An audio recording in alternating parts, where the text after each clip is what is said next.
The entire country is demanding you resign and demanding that you be fired if you do not resign. Trump, you do need to resign. This is bipartisan. You need to be fired.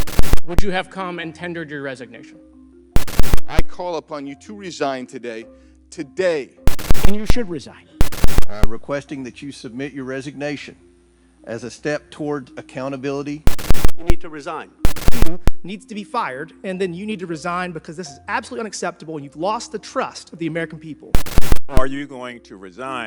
Would you like to use my 5 minutes to draft your resignation letter, yes or no? No, thank you. Secret Service Director Kimberly Cheatle faced intense questioning on Monday about the assassination attempt on former President Trump, providing few answers and angering lawmakers who increased calls for her resignation. Cheatle was criticized by both Democrats and Republicans who were frustrated by her inability to explain how Thomas Matthew Crooks managed to shoot Trump from a rooftop 150 yards away, an incident that resulted in one rally attendee's death and 2 others being critically injured. Here are 5 key takeaways from the hearing on oversight of the Secret Service and attempted assassination of President Trump. Our mission is not political. It is literally a matter of life and death. And the tragic events on July 13th remind us of that. I have full confidence in the men and women of the Secret Service. They are worthy of our support in executing our protective mission. I will now answer any questions that the committee may have. Cheatle stated that she could not answer certain questions due to ongoing investigations and security protocols. However, her evasion left lawmakers fuming over their inability to get answers, as she refused to provide details about aspects of the attacks that had already been publicly reported. Representative Jared Moskowitz compared her performance to university presidents, resigning after a hearing on campus protests. That's how this is going for you. This is where this is headed, okay? This is, I don't know who prepared you for this. I don't know how many times you've testified in front of Congress, but a president was almost assassinated live on television, not just for Americans, but for the world to see. And this being your first opportunity, I understand there's an ongoing investigation. I understand there's things that you can not talk about, but the idea that we're getting less than you did on television is something that Democrats, Independents, or Republicans are going to find unacceptable.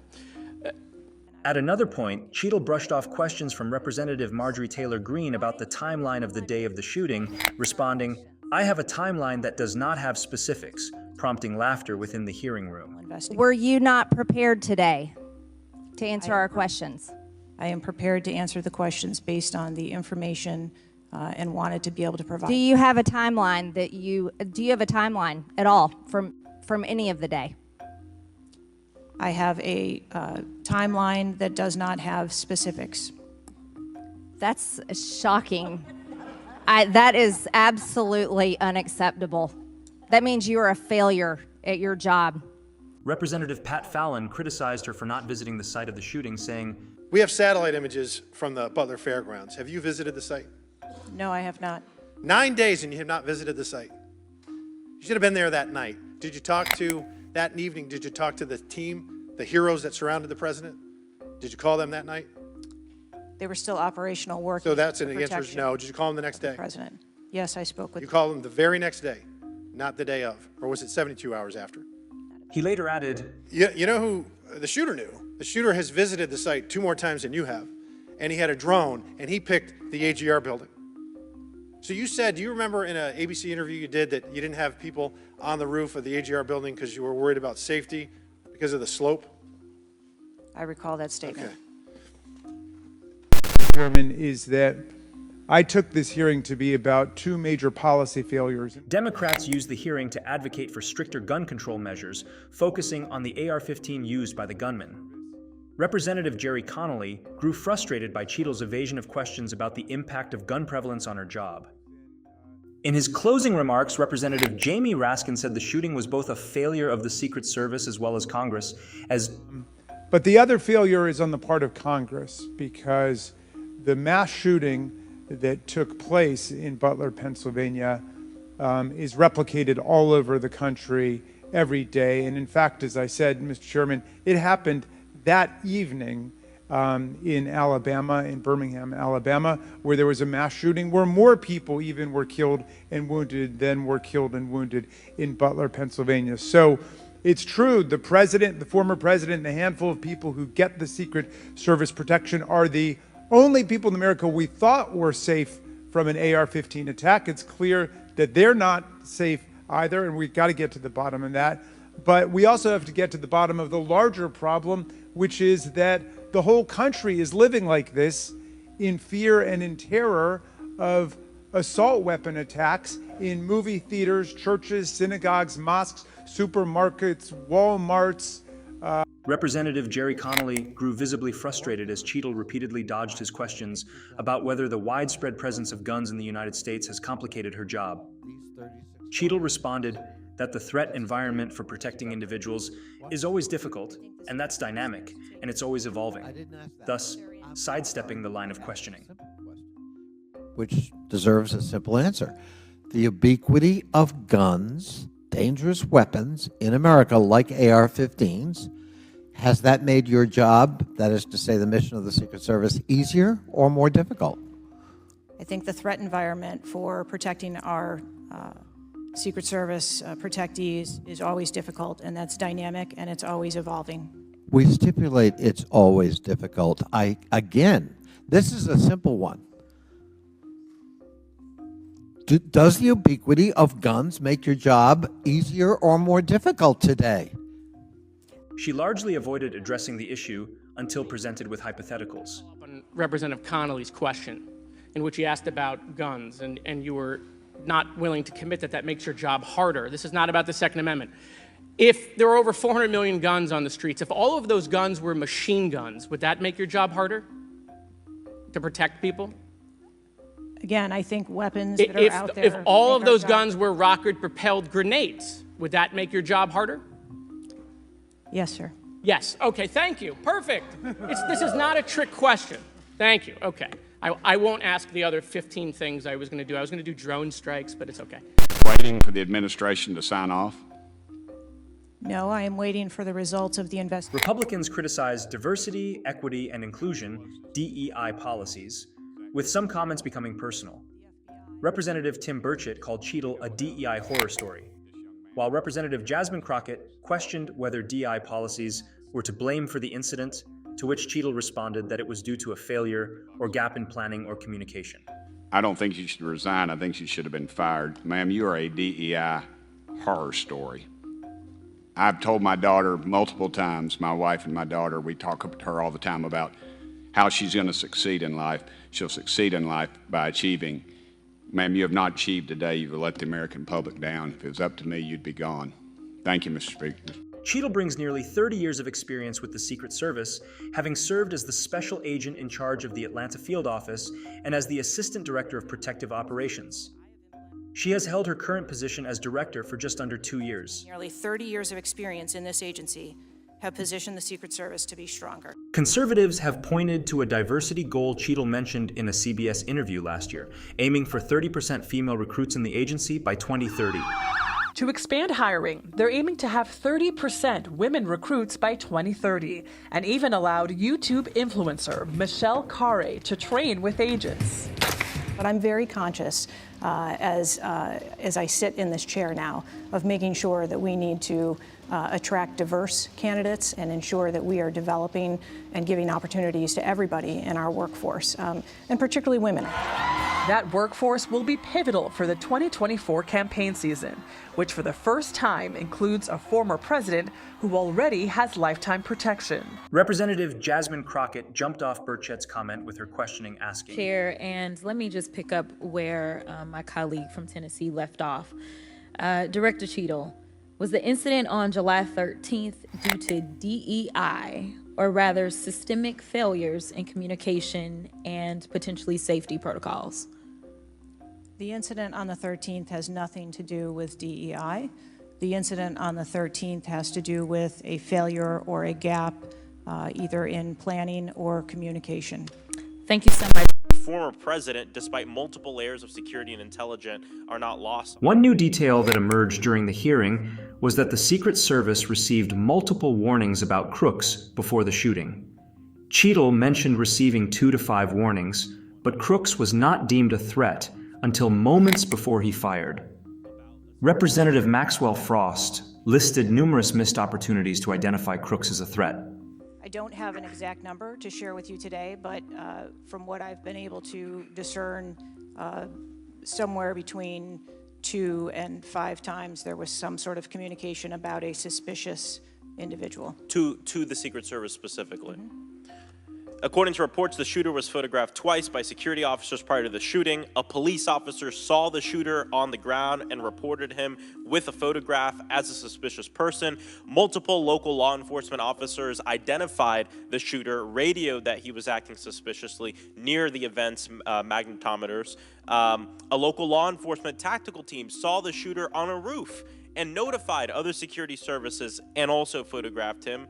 One police officer who photographed the shooter saw him scoping out the roof and carrying a rangefinder. My question is, and you've answered this, but why, or you haven't answered this, why wasn't the event paused right then?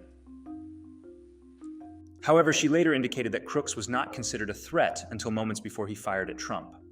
Burchett called that dynamic the biggest failure by the agency that day. Ms. Cheatle, why was President Trump allowed on stage 10 minutes after the Secret Service spotted a suspicious individual? That seems to me to be the worst thing of all. All the breakdown and all this communication, all the BS you've been feeding us here today or not feeding us, that seems to be the question. Representative Marjorie Taylor Greene questioned whether the Secret Service was involved in a conspiracy to kill former President Donald Trump, who was nearly assassinated earlier this month. This was among several conspiracy theories discussed during the House Oversight Committee's questioning of Kimberly Cheatle. No, you knew that everyone knew. The people there knew that there was a danger. They knew there was a threat to President Trump, and it was allowed to happen. Was there a stand-down order, Ms. Cheatle? Was there a conspiracy to kill President Trump? Absolutely not. Then how did this happen? And why are you still sitting here not turning in your letter of resignation? Greene questioned why Director Cheatle had not resigned and how the shooting was permitted to occur. Cheatle responded, Please answer that question. That is what we are investigating to determine. We're waiting for your letter. We're waiting for your letter of resignation, and you really need to consider doing that before you leave today. There is no evidence supporting claims that law enforcement was involved in the assassination attempt. Greene's provocative question was part of a broader pattern of conspiracy theories discussed during Monday's hearing.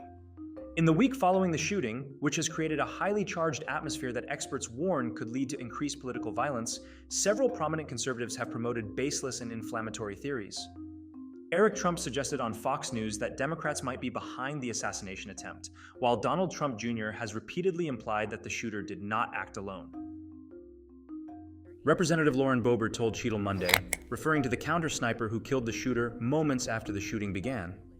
Because we need to know why he waited for multiple rounds to be fired at President Trump before the threat was neutralized. We need to know if he was given an order to hold fire. Now, it's you've excused the roof of being unmanned because of the slope of the roof. Do you continue to assert the slope of the roof as a credible reason for leaving this position undefended? First, I'll go back and correct that there was no order to hold fire. Our agents and officers have the ability to neutralize a threat at the time so they see it. I'm sorry, you don't know the communication that was taking place or how long he had him in his sights because you haven't spoke to him, but you do know that there was no order to hold fire. I can tell you the way that our personnel are trained. They are trained on the use of force scale that when they see a threat, they are authorized to neutralize that threat. They don't have to ask for permission. On July 13th, 2024. What is depressing is the hearing was a turning point for Democrats, with several members calling for Cheatle's resignation. Ranking member Jamie Raskin stated, and I don't want to add to the director's terrible, horrible, no good, very bad day, but I will be joining the chairman in calling for the resignation of the director, just because I think that this relationship is irretrievable at this point, and I think that the director has lost the confidence of Congress at a very urgent and tender moment in the history of the country, and we need to very quickly move beyond this. Representatives Moskowitz and Ro Khanna also called for her resignation, with Khanna emphasizing the nonpartisan nature of the issue. That's what Stuart Knight did. He was a Republican appointee, and he took responsibility.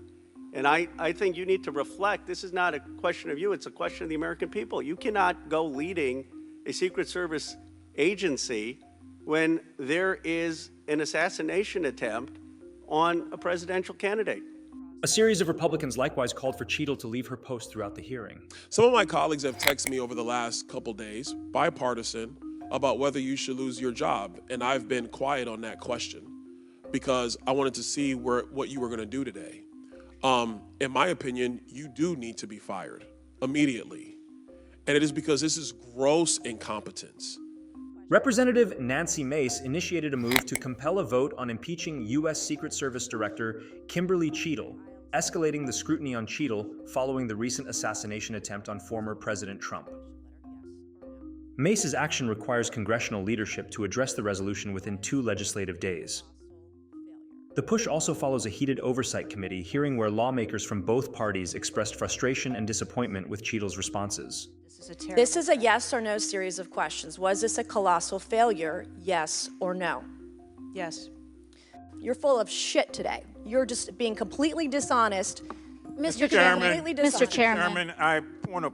Come on. We have to maintain decorum in this committee, no matter how have you provided upset we any get. and all memos to this committee that we've asked you on July 15th? Have you provided all memorandums within the Secret Service? I would have to get back to you on that. That is a no. You are being dishonest or lying. Like you're being dishonest here with this committee. These are important questions that the American people want answers to, and you're just dodging and talking around it in generalities. And we had to subpoena you to be here, and you won't even answer the questions. We have asked you repeatedly to answer our questions. This isn't hard.